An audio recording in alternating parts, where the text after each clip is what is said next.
Welcome to the Slop Farm. Enjoy the video.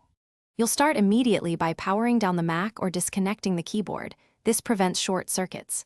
Once done, flip the keyboard and remove visible screws with the correct driver. You're using a non-metal mat and a plastic spudger to avoid damage. Make sure to keep screws organized, group them by length. As you lift the case, support the housing so clips don't snap. You're now at the access point for the battery. Don't yank, inspect the connector first. You need to disconnect the battery connector using a plastic spudger. Insert under the tab and lift straight up to avoid tearing the flex cable. Once disconnected, remove any retaining screws or metal bracket holding the battery.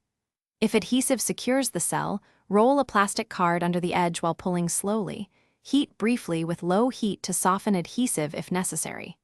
As you lift the battery, keep fingers clear of contacts. You're removing the cell intact to prevent puncture or chemical leak. Place the replacement battery in the same orientation as the original, align terminals and press into the adhesive bed.